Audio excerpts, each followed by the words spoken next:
y un rolo, que es el que va asentando los distintos agregados del suelo que están apelmazados. Entonces los va rompiendo. Palas niveladoras. Van a ver que la palabra nivelación en el invernadero la voy a nombrar muchísimas veces. La nivelación en los invernaderos es la base fundamental en los rendimientos. ¿Por qué? Porque si la manguera de goteo tiene desniveles, en algunos sectores va a gotear más, en otros menos, y se va a producir desequilibrios en la nutrición. Entonces, esta es una pala céntrica y una pala excéntrica, según dónde yo tengo que nivelar dentro del invernadero. Una herramienta mucho más todavía fundamental, que es la rotativa o fresadora, es la que me va a generar la granulometría total de ese suelo para lograr que cuando yo haga los trasplantes, ahora vamos a hablar de eso, sea perfecto. Ahí está la parte delantera y esta es la trasera, eso es el alomador, en el cual en el invernadero todo se trabaja por lomo.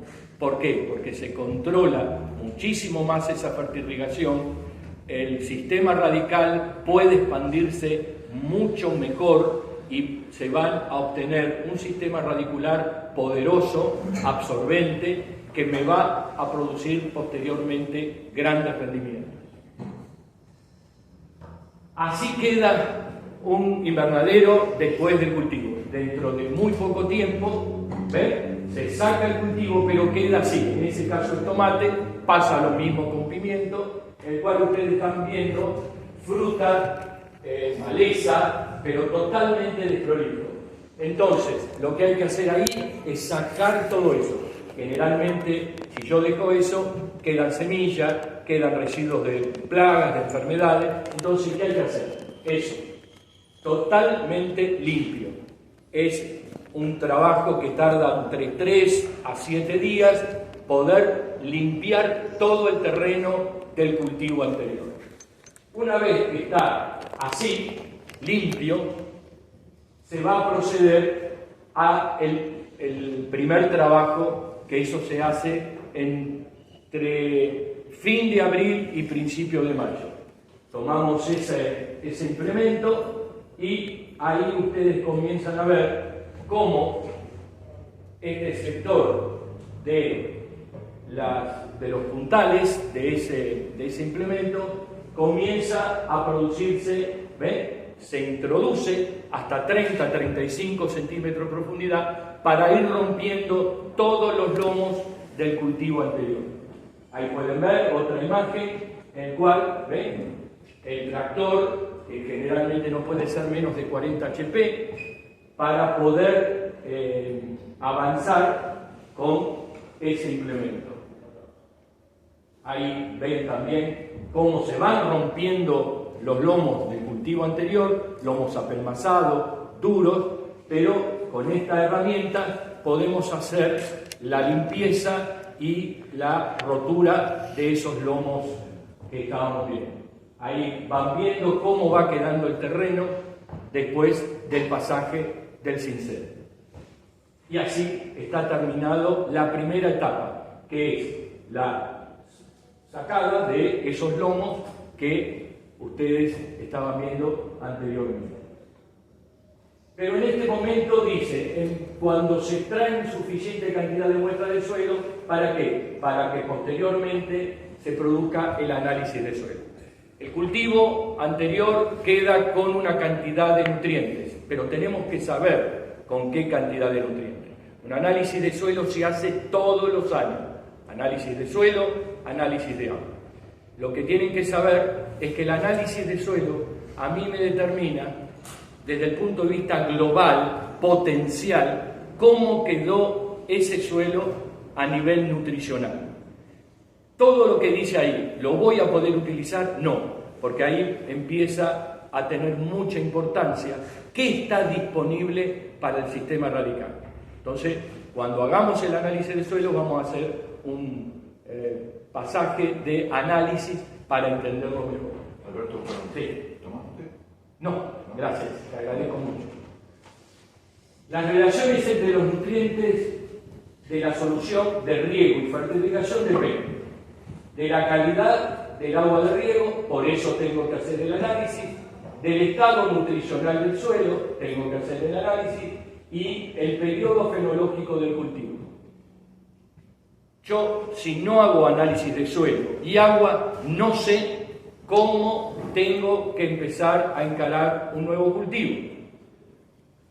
Entonces, acá se utilizan los elementos en el cual ese es un recipiente en el cual entran el suelo, voy recibiendo acá en este sector, todos los poquitos de los primeros 30 centímetros de suelo, yo voy utilizando ese para ver en qué estado está ese suelo, cómo quedó ese suelo después de un año de cultivo. O lo hago directamente con palo, en el cual saco un poco de acá, un poco del medio y un poco del fondo. De esa manera voy utilizando una bolsa, voy sacando no menos de 20 muestras dentro de todo el sector del invernadero y con eso vamos a realizar el análisis. Perdón, Alberto, sí. ¿decís 20 muestras más o menos 1000 metros cuadrados? Generalmente se hace en forma de M dentro del invernadero, no importa la superficie. No importa la superficie. Exacto, vos tenés que sacar 20, si sacás más, tenés una mejor idea de cómo está ese suelo. Todo va al mismo tiempo. De esa manera se saca un análisis bastante completo en cuanto a saber cómo quedó ese suelo después de un cultivo. Este es un análisis de suelo. Todos lo saben, cómo se analiza un análisis de suelo o cómo se entiende o comprende un análisis de suelo. Cuando ustedes agarran un análisis de suelo, no importa si es horticultura, frutales, cereales, industriales, no importa. El análisis de suelo siempre tiene las mismas características. Lo que yo primero miro son estos dos. Lo primero, cuando me dan un análisis de donde sea, a ver cómo está el pH y cómo está la conductividad. ¿Qué es el pH? Ya lo saben, es el potencial hidrógeno. Es el que me regula todos los procesos de nutrición en un cultivo. Si yo no sé cómo está ese pH, no sé absolutamente nada. Con esto, ¿qué les quiero decir? Que el pH es el que me va a permitir que una planta pueda absorber los nutrientes que yo le mando por fertirrigación. Entonces, el pH de un suelo, ácido, básico o alcalino, en horticultura es de suma importancia. Porque si yo no tengo idea con qué pH estoy trabajando, no puedo saber cómo voy a encarar ese cultivo posteriormente. Puedo tener un pH malo, pero hoy tenemos una cantidad enorme de productos para modificarlo. Entonces, pero sabiendo cómo estoy de ese pH, yo puedo realizar las enmiendas que correspondan.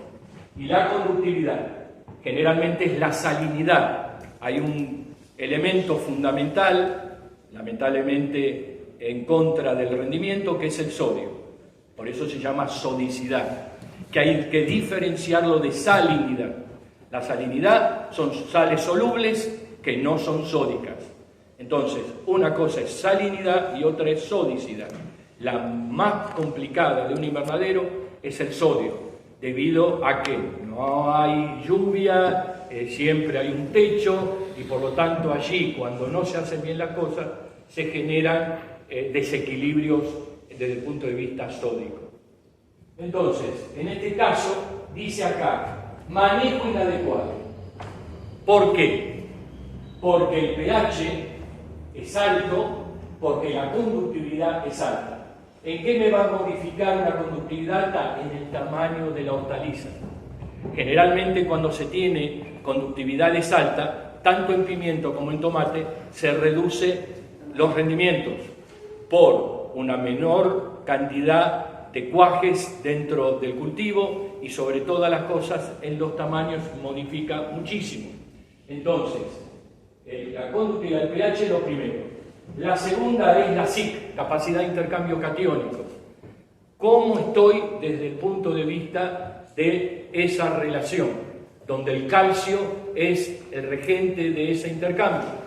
Si yo no tengo una buena cantidad de calcio en el suelo, voy a tener problemas de apelmazamiento, lo que ustedes llaman que está planchado el suelo. Generalmente en los invernaderos muy pocas veces sucede, pero generalmente con SIC altas voy a tener una mejor nutrición.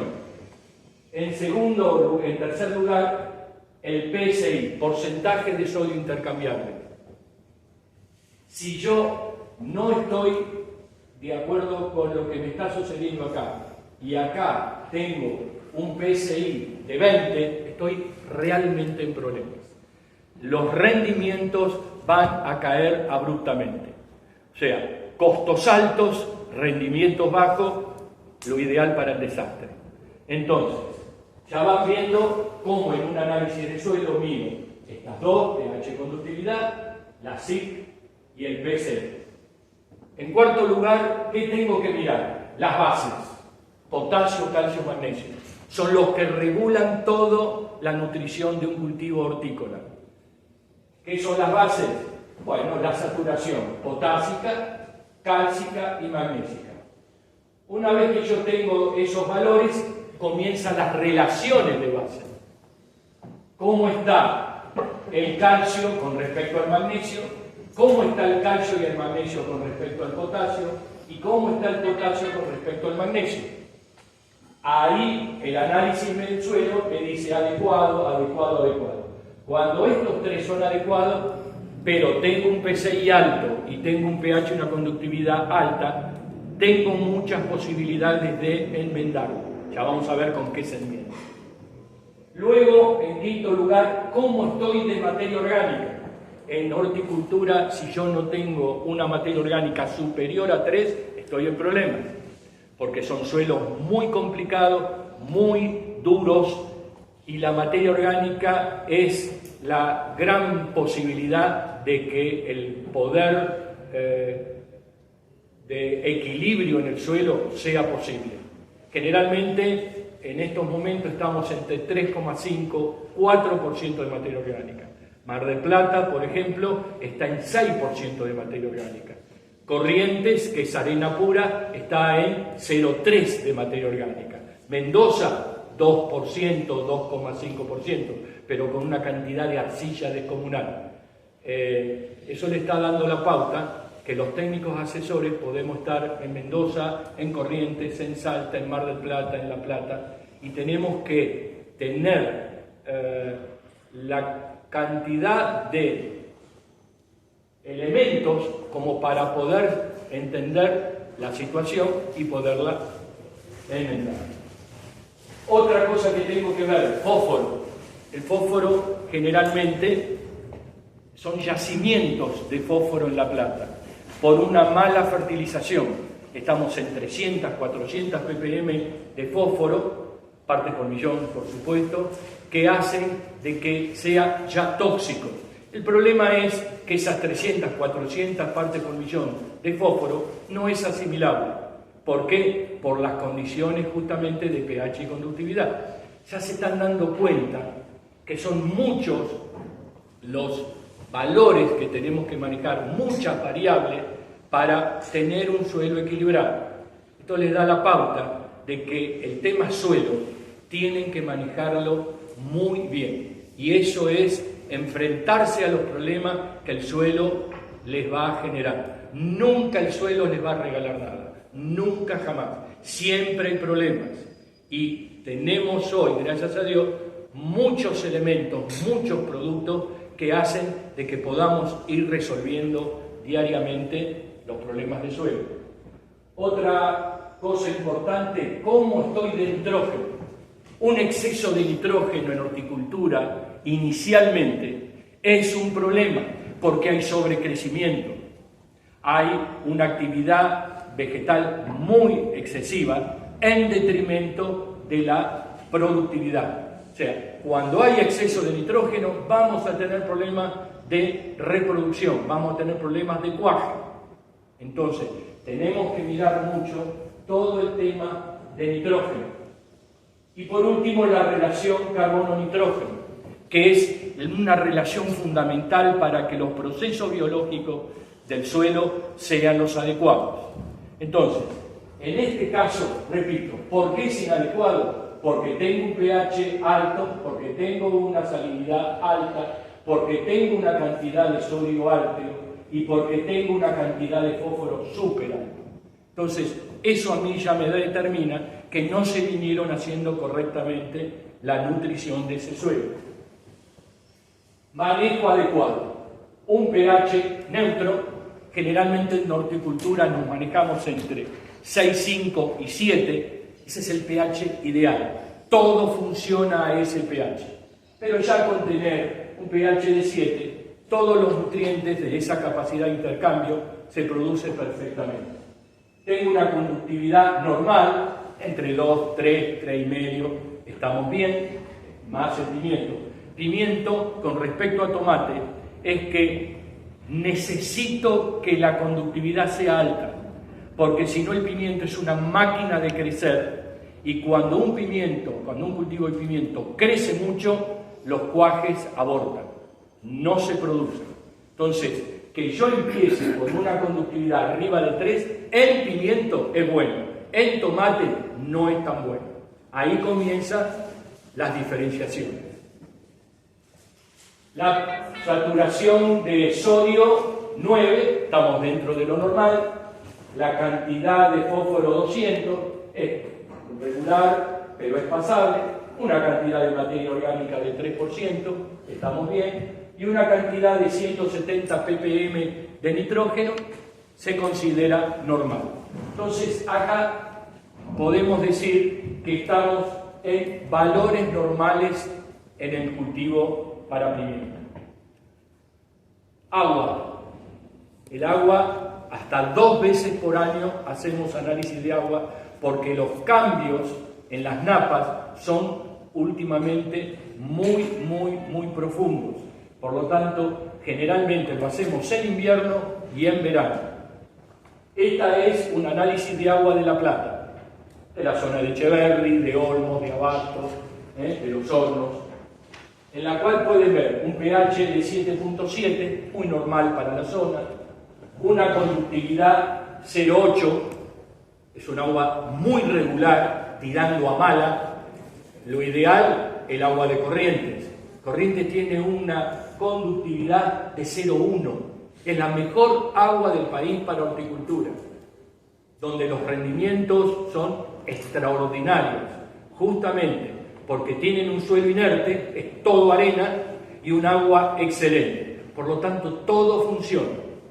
Gracias a Dios pude asesorar muchos años en Corrientes y realmente las cosas se hacen muy fáciles por el agua y por el tipo de suelo que tenemos en ese sector. Se maneja casi como un sustrato. Exacto, sí, es hidroponía que estás haciendo. Entonces, lo que vos le ingresás al cultivo, el cultivo agradecido si no hay nada. Entonces, todas las fertilizaciones funcionan, hay muy buenos técnicos asesores en Corrientes, muy buenos productores. Realmente Corrientes es un polo productivo hortícola espectacular. Tengo un sodio más o menos normal. El problema, para hacerla corta, la mayor problemática del agua de La Plata son los bicarbonatos, que cuando hay reacciones químicas se producen muchas sales solubles. Ahí está el problema de la conductividad, que es un poquito alta. Por lo tanto, el RAS corregido es de 6,7 problemas, en el cual es un C3S2 según la clasificación de Riverside. ¿Qué me quiere decir? Lo que dice acá. Generalmente La Plata es agua de media salinidad y niveles medios de sodio. No es una buena agua. Tengo que tener cuidado. ¿Por qué? Porque a la cantidad de nutrientes que tiene el agua, yo le tengo que agregar los fertilizantes que van para la fertilización. Entonces tengo que tener cuidado de no pasarme con la cantidad de elementos o de sales. Ya les dije que la sal es el gran problema hortícola en el invernadero. Esa sal, año tras año, se va acumulando, va aumentando y va generando problemas. Alberto, Sí. ¿el agua de Mar del Plata cómo es? El agua de Mar del Plata es un agua regular, igual que la de La Plata. Es un agua con alta conductividad, con pH también altos. Lo que pasa es que vos en un invernadero de Mar del Plata tenés 6,5 de materia orgánica. Todo lo soluciona la materia orgánica. Tiene un poder buffer tan grande que todo funciona. Tanto para pimiento, para tomate. Con Luis Balcázar, un día le dije a Luis, tengo 23 de conductividad, no puede ser. Lo invité, lo llevé a Mar del Plata. Midió, me dice Alberto, si yo lo midió 3 veces, porque él mismo con sus aparatos no lo podía creer. Y me dice, no sé, ¿cómo terminó? Al mes, ya con los cultivos ya trasplantados, pasó a 15. Cuando ya empezaron los primeros cuajes pasó a 9. Y cuando ya estábamos en producción teníamos 2 de conductividad. Es el día de hoy que no sabemos por qué sucede eso en la zona de donde está la laguna de los padres. Bueno, ahí a un costado tenés 20 y pico de conductividad. Los libros no lo marcan ni lo pueden decir porque es una cosa atroz. Todos, y séanme franco, todos entendieron el análisis de suelo, van a ser agrónomos. Y sea donde estén y qué es lo que hagan, lo van a tener que utilizar. A ver, uno de ustedes, díganme, a ver, ¿qué entendieron de un análisis de suelo? A ver, cualquiera, con sus palabras. Por un punto más en el parcial. A mí a veces me pasa que no sé lo que es los rangos. Está bien, los rangos quédate tranquilo porque el ingeniero de laboratorio te va a dar los rangos. Quédate tranquilo, es lo que menos, pero ¿entendés para qué te sirve cada elemento del análisis de suelo? ¿Todos? Bien. El que otorga DAE. Eso es una arcilla, es una partícula de arcilla o de materia orgánica. Son los dos componentes del suelo en La Plata o en cualquier parte del mundo, en el cual la arcilla tiene todas cargas negativas. Carga negativa. ¿Por qué? Porque es la forma en la cual se coloca iónicamente cada uno de los elementos positivos, que son los metales. Calcio, magnesio, potasio, hierro, todos van a estar pegados a la micela de arcilla. ¿Para qué? Para que se produzca lo que se denomina complejo de cambio. Todas las plantas se manejan con manejos de cambio. ¿Quién regula el complejo de cambio? El pH. Ahí está el tema. Yo meto fertilizante por goteo, meta fertirrigación y se me van colocando sobre la arcilla o sobre la materia orgánica. Están todos pegaditos. ¿Están disponibles? No, no están disponibles. Si no tengo un pH adecuado, todos estos elementos, ustedes me pueden decir, si yo estoy fertilizando, ¿por qué la planta tiene deficiencias? Porque no están midiendo el pH, no están colocando los húmicos que corresponden, ya vamos a hablar, no colocan la cantidad de ácido que necesitan, ya vamos a hablar. Entonces, cuando yo tengo en la solución de suelo el pH adecuado, todos estos minerales van a pasar a la solución de suelo. Y una vez que pasan a la solución de suelo, significa que el pH es el adecuado, se va a producir la capacidad de intercambio catiónico. Ahí se produce la salida de un protón y la entrada del elemento.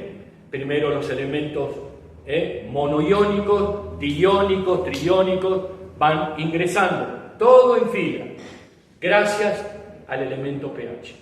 No se olviden de este concepto. Lo manejo todos los días. Mis rendimientos dependen de que no me equivoque en cuanto a la acidificación del suelo. Si no tengo un suelo entre 6, 6,5, 7, mis rendimientos no se van a producir. Y el productor me va a echar. Miren qué simple y qué sencillo. Estamos aquí para obtener rendimientos. Estamos para eso. Y que nuestros costos no interfieran en mi producción. Mi costo es 1, bueno, yo tengo que sacar el rendimiento para que me dé 2, 3, 4. Si no tengo esa diferencia, tengo problemas. Alberto, Sí. ¿podrías explicarle por ahí a los chicos qué forma, digamos, no sé si vos lo medís más por semana o quincenal, y cómo lo medís al pH? Bueno, excelente pregunta. Generalmente nosotros tenemos unos tester, tenemos una varilla en el cultivo, cada invernadero, cada módulo, mis módulos son de 1 hectárea, cada módulo tiene 1 hectárea. Y generalmente la quinta de Pacadores, tengo 20 hectáreas, son 20 módulos. Cada módulo tiene una varilla que se llama de absorción. Los encargados, cuando yo llego, yo tengo unos frasquitos en el cual dice el número de módulo. Y cada vez que llego, esto es una vez por semana, con los tester, que es un pHímetro y un conductímetro. Mido de cada uno de los módulos, por supuesto tenemos un cuaderno en el cual, con la computadora o con el celular, según como más les guste a ustedes, yo tengo semanalmente los valores de pH, semanalmente, y de conductividad. Cuando no me gusta un determinado valor, aumento acidificación o aumento húmicos o bajo fertilización. Ahora vamos a hablar de eso, justamente en la parte de nutrición. Pero eso es semanal. Cada vez que el técnico llega, en este caso con mi encargado, lo que tiene de bueno la horticultura en las fincas de punta es que tengo un regador, hablo con él, tengo el encargado general, que es el que hace los manejos de cultivo, tengo un encargado de galpón, en el cual ahí vamos viendo la calidad de la mercadería que va ingresando al galpón. Generalmente tanto pimiento como tomate se manejan en clasificadoras, más tendrías que traérmelos un día y yo les pongo en funcionamiento la Prodol para que vean. Es un sistema en el cual la hortaliza se lava, se desinfecta, se seca, se clasifica mediante una estructura láser en el cual determina tamaño, color y formato. Entonces hay 50 bocas en el cual, según lo que detectó el sistema láser, va determinando la calidad de la fruta que va saliendo. Y en cada una de esas bocas hay un recolector que va realizando el llenado de los cajones que van o al supermercado o al mercado, según si es cajones de plástico o de madera. Entonces, se están dando cuenta que la horticultura es tan compleja, en el cual hay factores agronómicos, factores económicos y factores comerciales. ¿Y qué hay que hacer? Hay que unificar todo. Después de 40 años de trabajo, más o menos algo entiendo, algo. Y no es peyorativo, algo. Ustedes no tienen idea esta parte de la agronomía, lo complejo que es, lo complejo que es. Entonces, por eso ahí está la importancia de que hay parte dentro del manejo diario que no podemos fallar y que cuando pido algo sea claro, concreto, conciso, porque mis encargados son mi ubicación o mi conocimiento el día que no estoy. Ellos tienen que entender qué es lo que pretenden. ¿Por qué? Porque cuando llego a la semana siguiente les tomo examen a mis encargados. ¿Qué es lo que hicieron durante la semana? Entonces, es muy, muy interesante, muy apasionante todos los que estamos en la horticultura, es realmente espectacular y espero algún día, ahí a Susana, vengan un día más, les puedo dar un pedazo y ustedes trabajen y ahí veremos cómo se desempeñan. Miren qué fácil. Acá ustedes pueden ver cómo la raíz pelo absorbente con sus estructuras de protones va metiéndose entre las distintas partículas de suelo y se van produciendo gracias al pH y gracias a la disponibilidad que los nutrientes tienen, como la raíz va creciendo y va produciendo continuamente el intercambio. Esto es lo maravilloso de la nutrición. Es un verdadero mundo, es apasionante y poder resolver cosas complejas es más apasionante. Por supuesto, necesitan experiencia, no lo vamos a negar, pero realmente son retos que cuando son modificados y tenemos éxito es mucho más espectacular. Enmiendas orgánicas. Acá tenemos un gravísimo problema que es este. Generalmente en la horticultura se utiliza el estiércol. ¿Lo recomiendo? No, porque es contaminante, porque las personas tienen que trabajar todo, mano a mano con el estiércol que viene con hongos, con bacterias. ¿Qué no tiene el estiércol? Generalmente es de ponedora, de las producciones avícolas, la base donde están las ponedoras, donde van ellas haciendo sus necesidades, caen sobre una base de arroz o de girasol y es lo que generalmente vienen a las quintas. Vienen los camiones, tiran el estiércol y ahí ustedes pueden ver pluma, esto es trigo, esto es semilla de trigo con estiércol. Ahí pueden ver cómo los camiones dejaron la pila acá y con el tractor y una pala van tirando el estiércol sobre un acoplado y ese acoplado, las personas van tirando el estiércol sobre, esto es generalmente una que nosotros llamamos calle, este es el invernadero, y van tirando el estiércol. Miren ahí, eso es junio. Miren, el estiércol todavía se está fermentando. Miren cómo sale el humo. Por eso es fresco. Fresco. Eso es una locura. Pero se hace.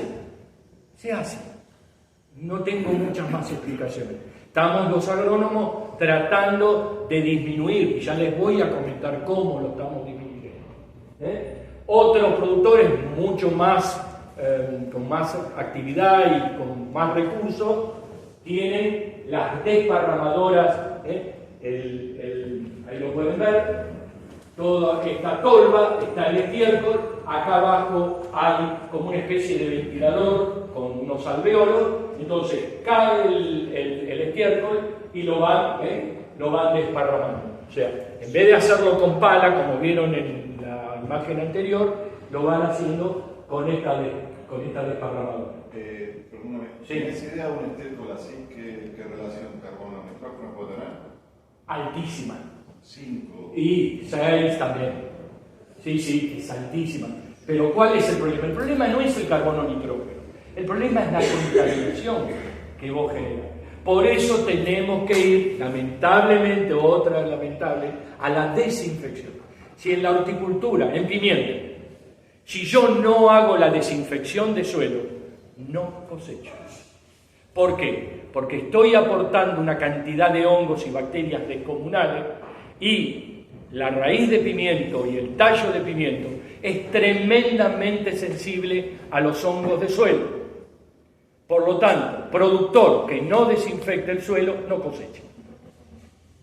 Salvo que vengan haciendo muchos años de trabajos biológicos, acá tenemos un especialista, el cual ahí se puede llegar a hacer la mayor cantidad de tiempo sin desinfectante. Bueno, nosotros en el campo Ya lo sé, experimental ya lo lo sé, hacemos. ya lo sé, Nunca pero hacemos a nivel ya productivo, no. productivo, donde yo tengo que sacar 140 toneladas de pimiento por hectárea y tengo que sacar 250 toneladas de tomate, entonces si yo no desinfecto, no lo saco. Y si yo no tengo 250 toneladas por año de tomate y 120, 130 de pimiento, no me dan los costos. ¿Me están entendiendo ahora? Tengo costos. Y hoy los agrónomos, aparte de realizar trabajos de agronomía, tenemos que hacer trabajos de costo. Por eso estamos continuamente haciendo cálculos. ¿Cuánto gasto? ¿Qué aplico? ¿Cuándo lo aplico? ¿Cómo lo aplico? Entonces, ¿ven cómo esto se va abriendo? Alberto, Sí. disculpame. Sí. ¿Vos sabés las cantidades que se usan en los distintos tipos de establecimientos? Vos sabés que no hay, porque depende cómo lo aplicás. Si es con pala, si es con esto. Lo que te puedo decir, en kilos no, porque no lo sabe nadie. Yo lo he hablado con Camiletti, lo hablé con Martínez, no lo sabemos así. Sabemos que algunos tiran por 100 metros un acoplado, otros que hablan de acoplado y medio. Ahora, ¿cuánto pesa ese acoplado? El tema es que el estiércol, si lo van a aplicar, sea lo más homogéneo, ya, que no en un lado sea así, de profundidad, y en otro una cosita así. Por eso esto, lo de la máquina, es mucho más... Además, el peso por ahí no es muy representativo porque... esa es la otra. Esa es la otra.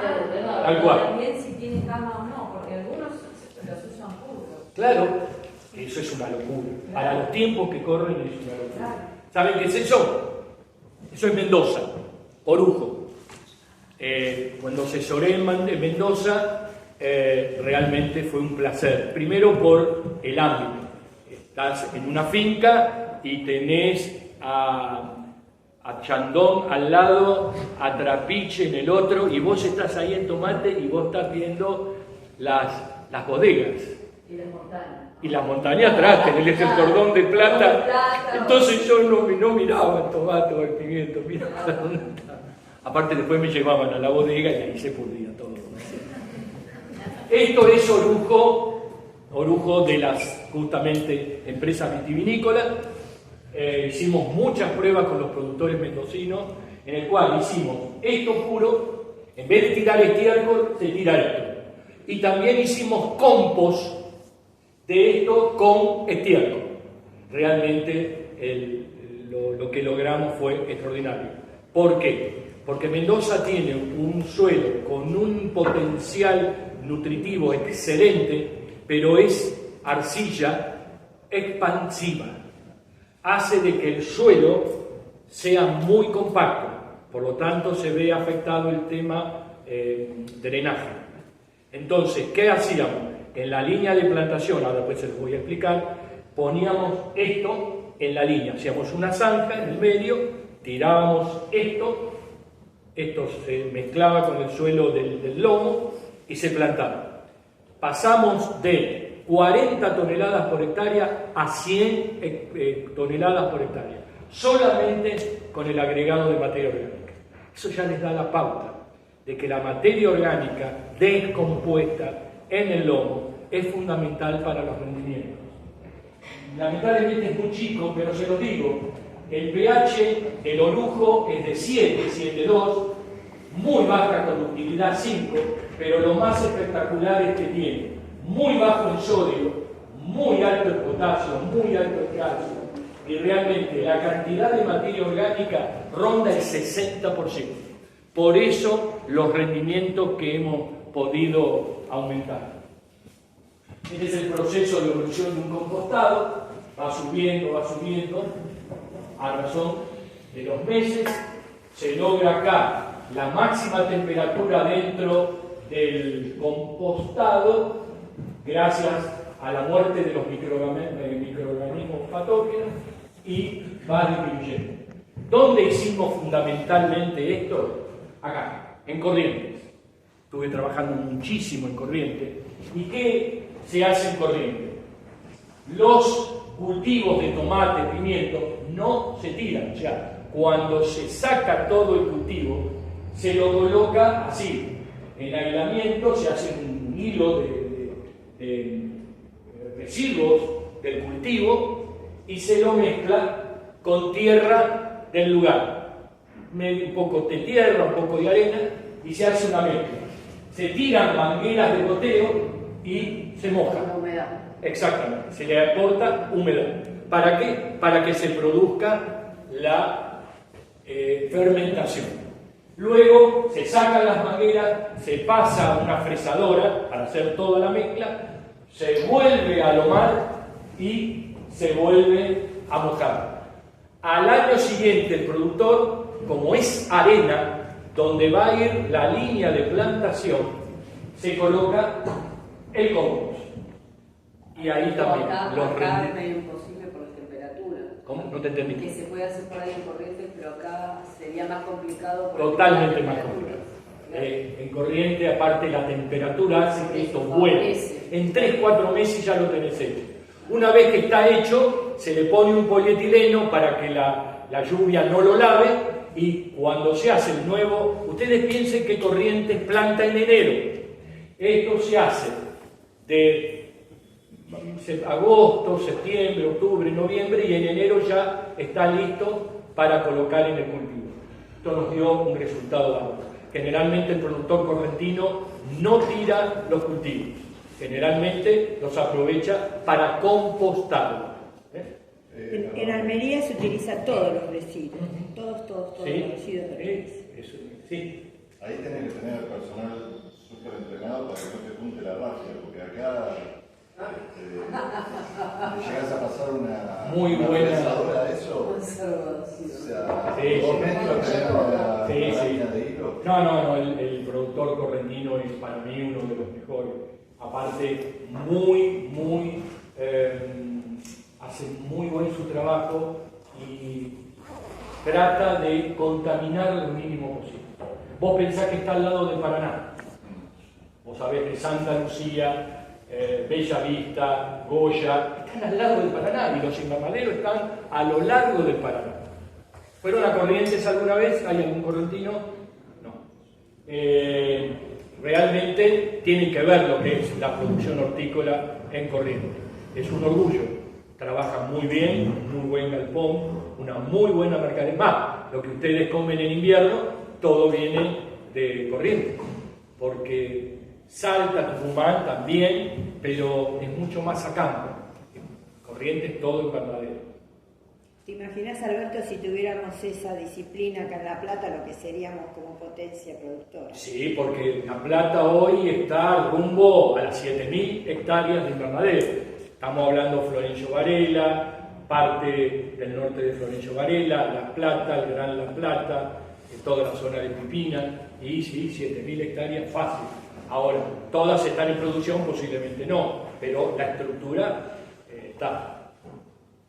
Esto es una cosa que yo ya compré, se llama rendidor, como dice acá, es orgánico químico. ¿Cuál es la diferencia? ¿Qué es el rendidor? El rendidor es harina de sangre, harina de hueso, pellets de girasol y triple 18, o sea, un fertilizante soluble. Está totalmente, ahí lo pueden ver, miren las semillitas de girasol, esto medio amarillento es harina de hueso, de carne, y algunas partes rojas es la harina de sangre. Es alto en nitrógeno, generalmente lo utilizo más en tomate que en pimiento, pero ¿qué pasa? Todo esto, que hipotéticamente ustedes estarán pensando, sí, eso es contaminante, claro que lo es, pero se digesta a 400 grados centígrados. Se pasa por un horno muy lentamente y se va cocinando. Por lo tanto, esto que ustedes ven acá está totalmente digestado. O sea, no hay posibilidad de hongos, ni de bacterias, ni de maleza, semillas de maleza. Entonces, yo lo utilizo mucho más el tomate. Si la conductividad y el pH del suelo son bajos, también lo utilizo en pimiento. Pero repito, tomate necesita un contenido de nitrógeno mucho más alto inicialmente que el pimiento. Por lo tanto, lo utilizo más el tomate. ¿Te puedo hacer una pregunta? Sí. Con toda esa incorporación de fertilizantes orgánicos, ¿vos sustituís la fertilización o son absolutamente distintas? Por supuesto, porque esto va a la parte estructural del suelo. Vos con esto, ¿qué estás logrando? Estás logrando materia orgánica.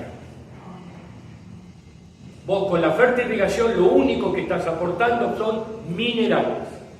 Con esto estás aportando materia orgánica. Posiblemente al principio eso se tiene que digestar con respecto al suelo. No lográs la materia orgánica, la lográs al año siguiente. ¿Está? Vos empezás con 3%. ¿Esto te va a dar enseguida porcentaje de materia orgánica? No. Pero a medida que eso se va fermentando, lentamente vos vas logrando las condiciones orgánicas para que los hongos y bacterias descomponedoras del suelo te hagan ese trabajo.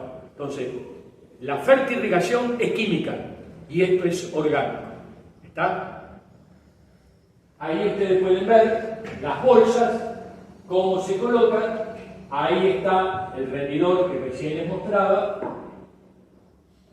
Disculpame, Sí, Alberto, sí. en línea, en el surco lo he hecho. En el sur, no. Generalmente donde va a ir el lomo, lo tiramos.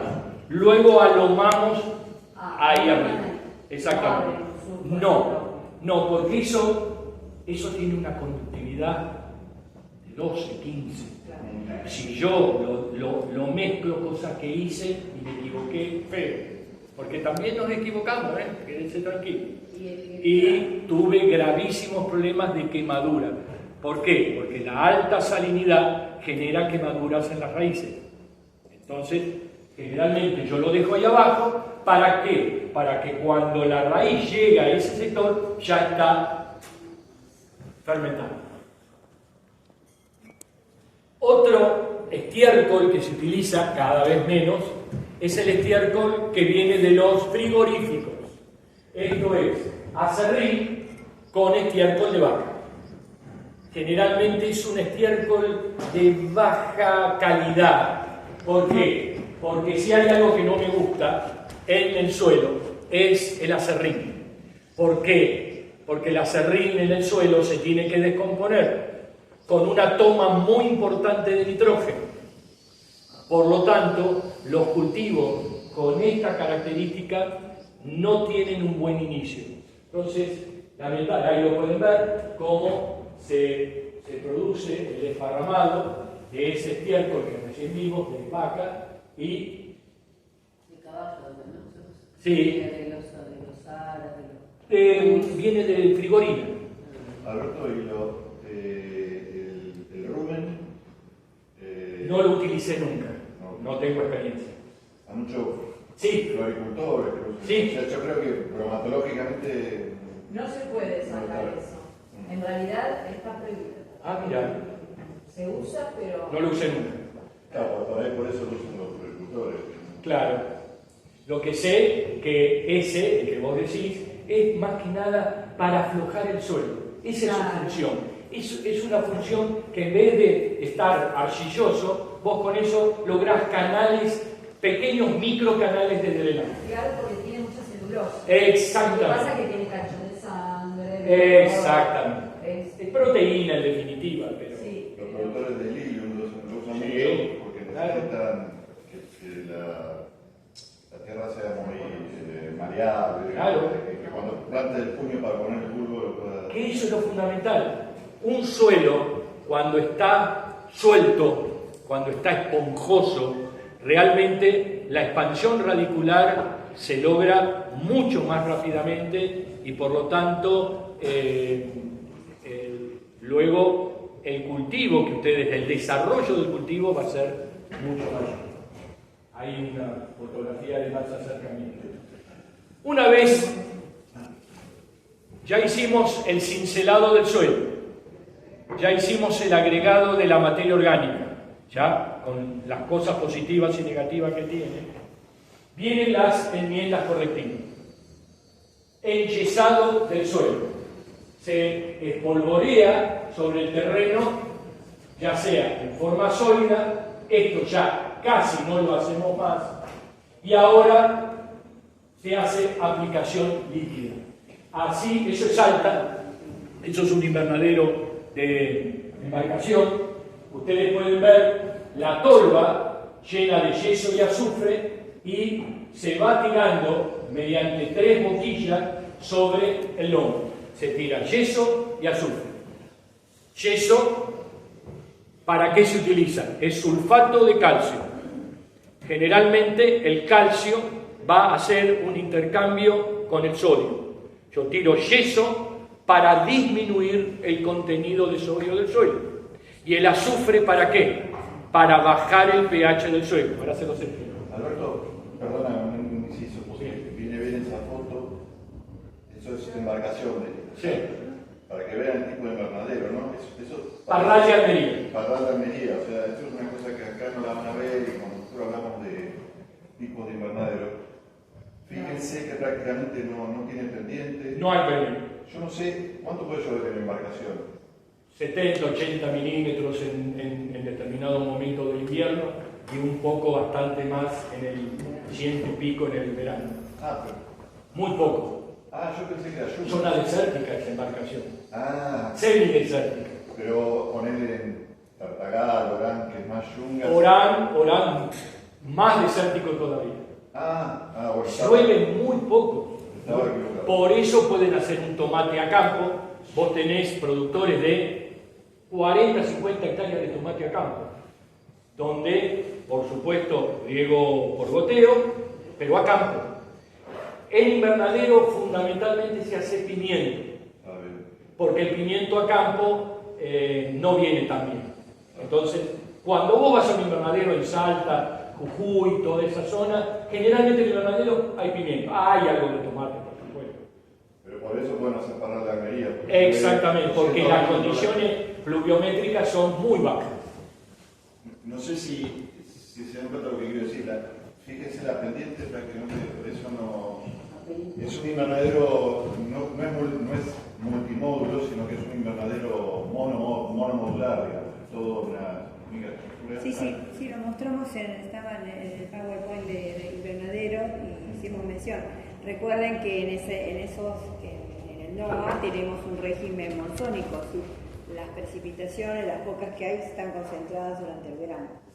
No hay lluvia en Y cuando llueve son lloviznas fuertes, sí, fuerte. pero no es lo que pasó en los últimos tiempos acá en La Plata, que fue tremendo. Nosotros nos entró cualquier cantidad de agua en los invernaderos, hemos tenido pérdidas grandes, pero ahí no. Y se reflejan ahora. Generalmente, el yeso,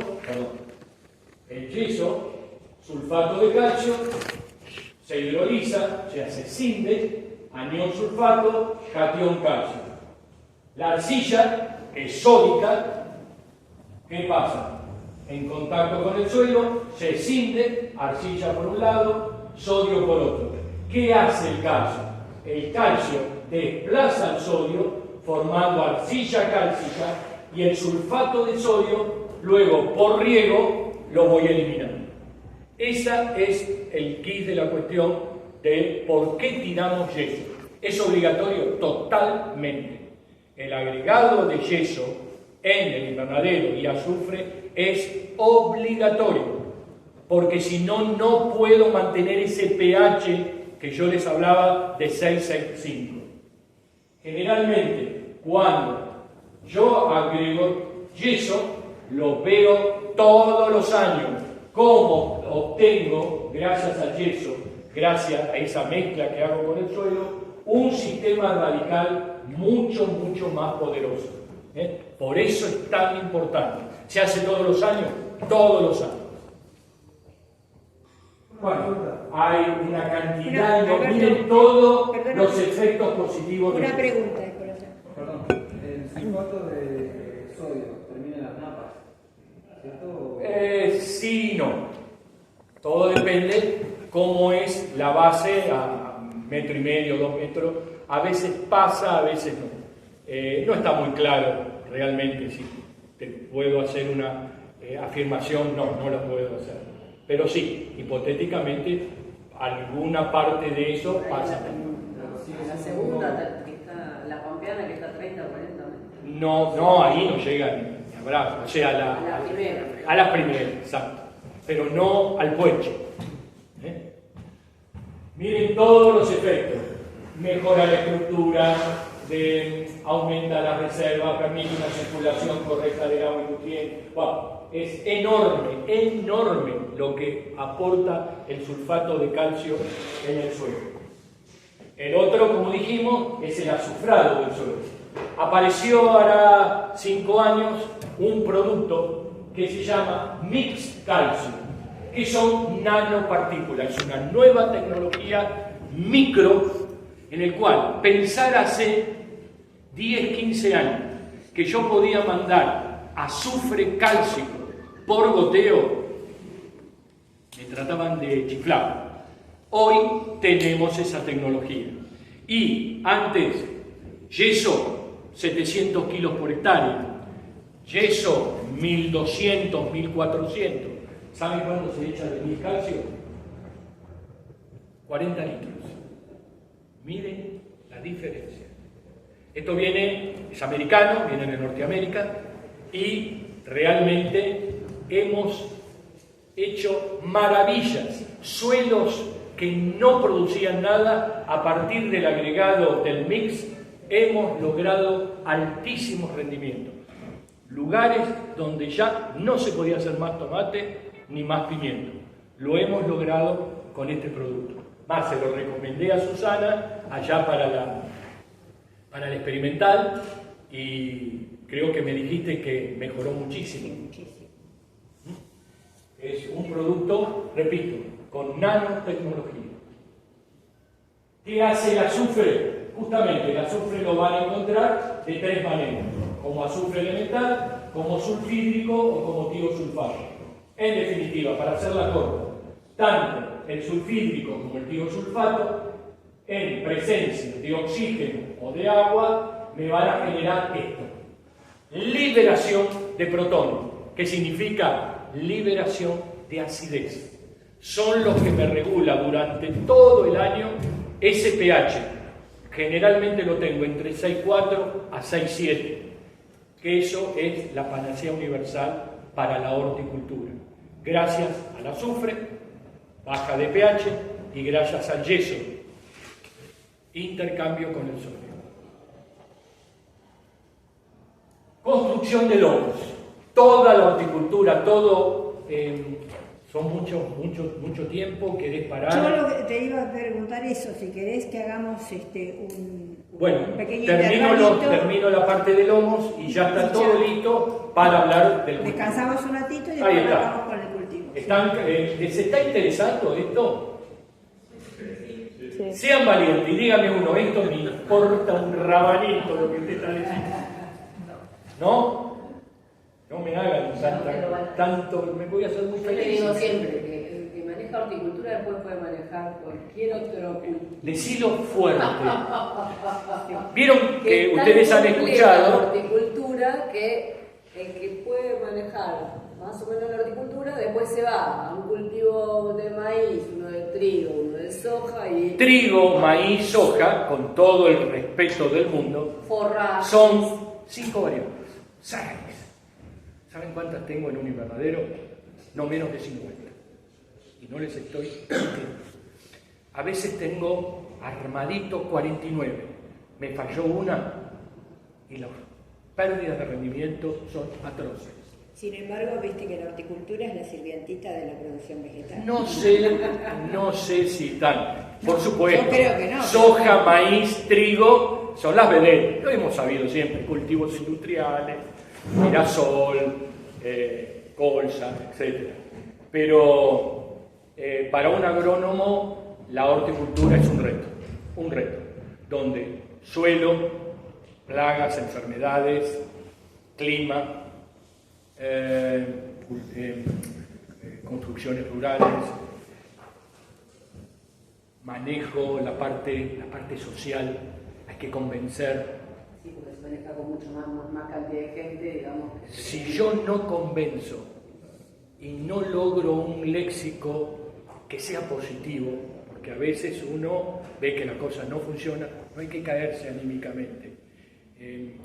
Trabajamos con productores exigentes, trabajamos con muchos problemas, todos los días hay problemas de plaga, enfermedades, problemas de suelo, problemas climáticos, y hay que resolverlo. Y es hermoso cuando la producción sale. Son años y años y años atrás de una producción y me sigue dando placer y realmente es una felicidad muy grande cuando ya llega mayo, que es nuestra finalización de producción, y decimos, bien, lo logramos, todos los años. Y podés ser Gardel y Lepera en años anteriores. Fracasaste un año y sos el cartonero Báez. Eso hay que resolverlo y hay que poderlo manejar. Cartonero Báez. ¿Cómo lo sabés que Claro, los chicos. Es una historia de muy larga. Bueno, esto es una fresadora, ya se lo dije, va atrás del tractor, con la toma posterior de potencia, atrás del tractor. Esto hace así, por eso se le llama fresadora o rotativa, y hace de que el suelo quede granulométricamente perfecto. Esa es la parte de atrás, donde están toda la fresadora y la alomadora. ¿Por qué? Porque ya el suelo está perfecto. Ahora yo tengo que mezclarlo y alomarlo. ¿Para qué? Para obtener eso. Eso es una hectárea. Enorme invernadero. Cada sector es manejada por un grupo de personas y ahí ustedes pueden ver cómo eso que les mostré recién, esa enlomadora, me genera lomos. ¿A cuánto está un lomo del otro para pimiento? 1,20, 1,30 generalmente.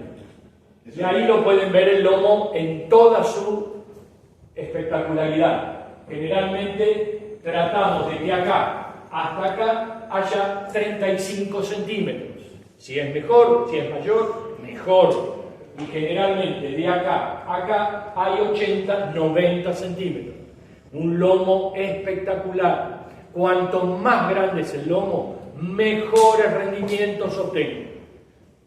Y ustedes dirán, y bueno, ¿por qué no lo hace más grande? Es que el suelo me determina hasta dónde yo puedo llegar en la parte inferior.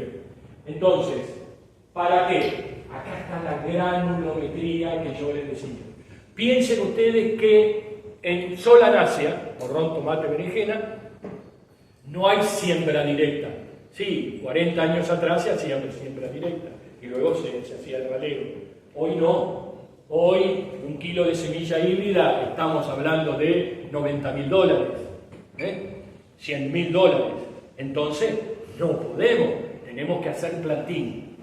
Ayer estuve en la plantinera, yo estoy en 3 plantineras, y en la cual hay un grupo de chicas que son especialistas, agarran la semillita una por una. ¿Para qué? Para que el spilling, ¿saben lo que es spilling? Sí, si no los mato. El spilling, que generalmente es de 128 o 168, entonces ahí colocan. ¿Por qué? Porque cada semilla es un costo. ¿Ese invernadero es en La Plata? Sí, acá no más. Cuando quieran venir, yo ya la invité a Susana, ahí pueden hacer cálculos de fertirrigación, si quieren hacer práctica, estamos a disposición de ustedes. Perdóname, ¿lo podéis mostrar la foto del invernadero? No, yo les quería mostrar, porque volviendo al tema un poco de... ¿Querés venir acá para mostrar? Sí, bueno, igual. Volviendo al tema de las estructuras, cuando hablábamos de las limitaciones que los materiales imponen a la altura de los invernaderos, ¿se acuerdan que nosotros dijimos que los palos de eucalipto colorado, los que vienen aserrados en perfil de 3x3, los cuadrados por decir, por una cuestión de la industria de la madera, es muy difícil que vengan en alturas mayores a los 4 metros. Estos invernaderos, que no sé, nosotros, a veces llaman invernaderos colombianos, no sé si en una época se llamaban así, los que tienen los postes no aserrados, sino con el rollizo entero, digamos, pueden tener alturas de hasta... Son postes creosotados, te das cuenta por el color. Ah, bien. Postes de 5 metros que una persona los levanta así. ¿Por qué? Porque le sacaron toda la humedad del poste. Pero no es eucalipto entonces. Sí, Ah, sí. es salina, eucalipto, pero está con un tratamiento, perdón, yo dije creosotado. Antes el creosota es una sustancia que es sacadora de humedad. Ahora lo que hacemos es con autoclave. Ah, bueno, sí. Se pasa y se extrae por presión la humedad. Por lo tanto, ese poste no se pudre. No se pudre. Son postes redondos que tienen 6 metros de altura. Por eso, en definitiva, lo interesante es que podés conseguir una altura mucho mayor a la que conseguís mucho mayor, bastante mayor que la que conseguís Tal cual. con un poste tradicional. Aparte antes se ponían los postes 2 metros 30, 2 metros 70. Hoy se está poniendo a 2 metros. Porque las tormentas cada vez son más intensas. Entonces estamos acercando para que la estructura sea mayor. Y lo que estamos haciendo es poner polietilenos de 100 micrones. Antes poníamos 120. El tema es que nosotros preferimos que ante un tornado me rompa el nylon y no me rompa la estructura. Y además en pimiento fundamental el tema de en todos los cultivos, pero en pimiento sobre todo el tema de que las pendientes estén bien diseñadas para un buen desagüe, ¿no? Excelente, exacto. O sea, si ustedes no cuidan el tema de las pendientes de las dos aguas, de la capilla y de la canaleta, empiezan a tener problemas de los rosones, esos de agua, se rompe, se llena de agua y el pimiento ahí. Por eso la nivelación, ahora vamos a hablar también. Correcta elección de las cintas de goteo. ¿Por qué?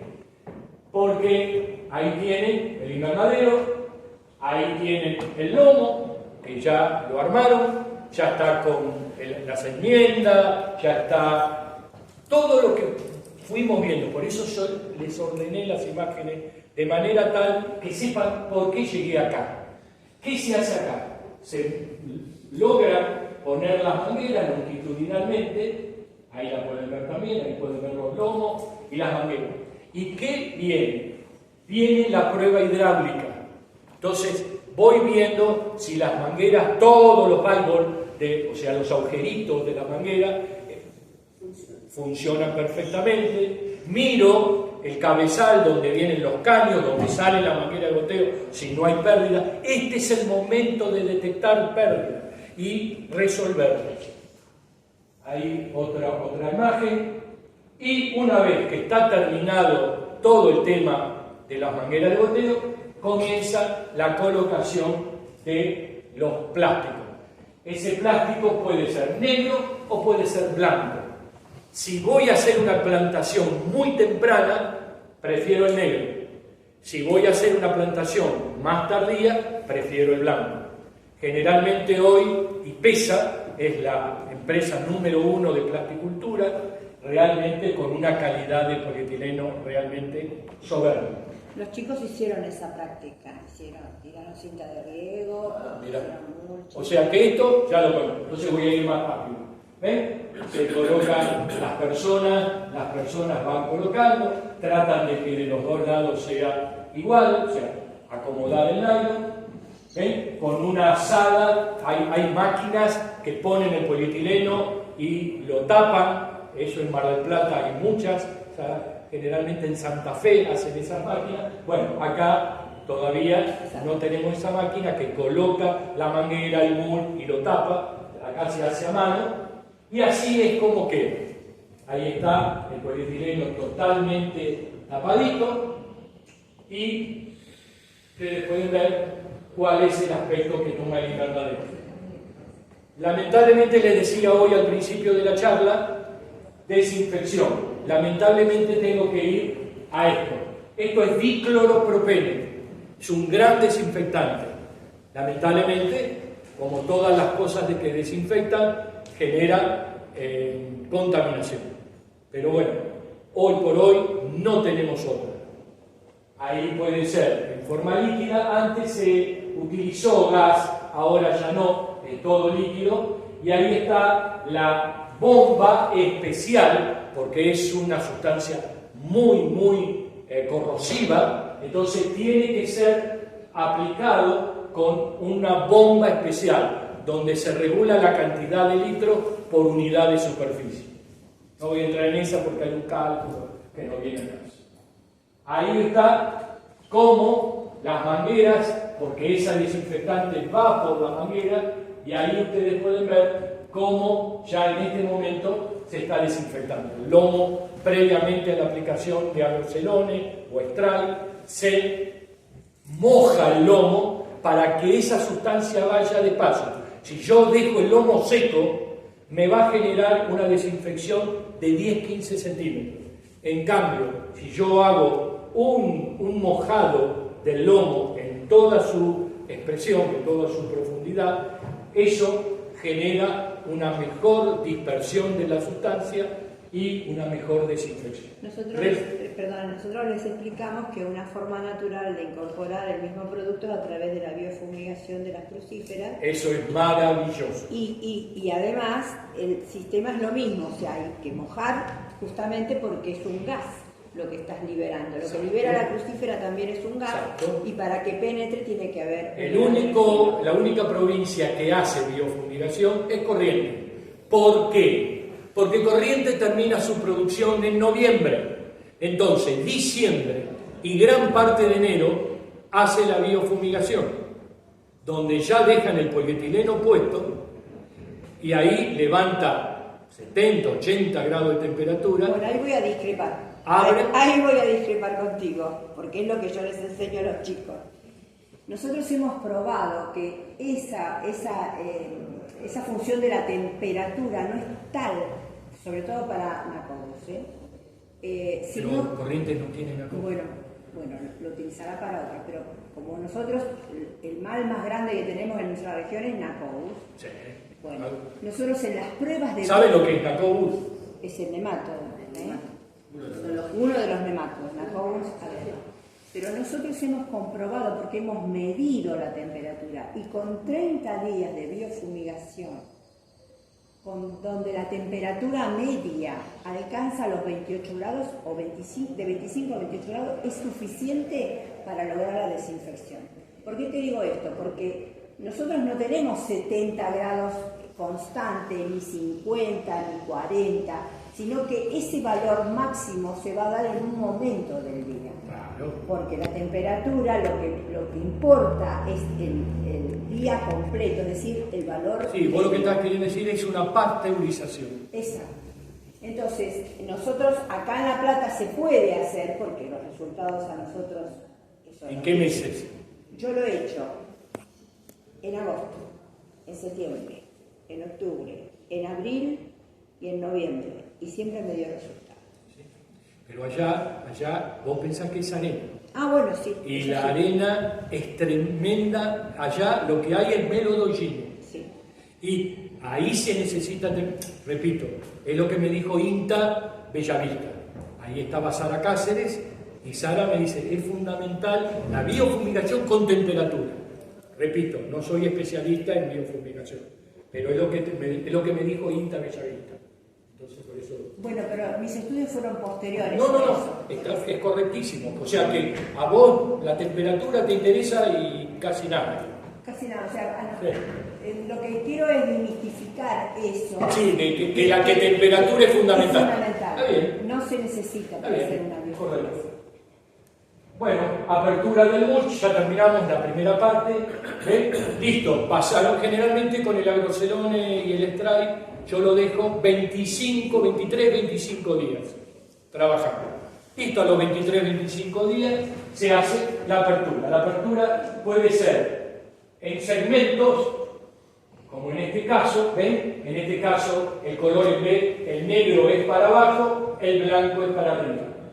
O bien, en este caso, se le colocan grampas de alambre para que el polietileno no caiga y queda totalmente libre el lomo para ser plantado. O sea, la línea de plantación la determina las dos partes del polietileno. Si vieron la foto anterior, que estuvimos en el campo y en el invernadero, sabrán por qué está puesto el plástico blanco y está hecho así, porque fue la sugerencia de...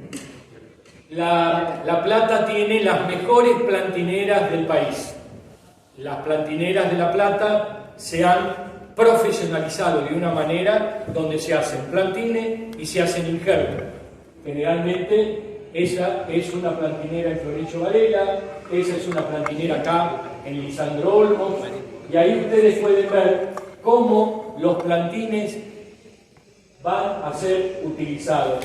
En ese caso, generalmente como los plantines se producen en invierno, obligatoriamente tenemos que tener calefacción. Entonces, la temperatura donde están los plantines se manejan entre 16 a 19 grados. Suficiente para no generar sobrecrecimiento ni también que se produzcan quemaduras por el aire. Ahí está el spilling, en este caso con tomate. Ahí está el riego, hay plantineras donde tienen riegos automáticos, en este caso es riego manual, y eso es lo que se obtiene. Eso es un plantín de pimiento en el cual ustedes pueden ver la importancia que tiene un cepellón, un sistema radicular blanco, perfecto, con cantidad importante de raíces de absorción. Ese plantín de pimiento, ahí lo pueden ver, son plantines que fueron sacados del spilling, pero miren la sanidad. Esto es importantísimo también, que la distancia entre el cotiledón y la base del cepellón de raíces sea la menor distancia posible. Eso me va a generar posteriormente un tallo grueso importante. Dejamos ahí. Dejamos acá. Listo, ya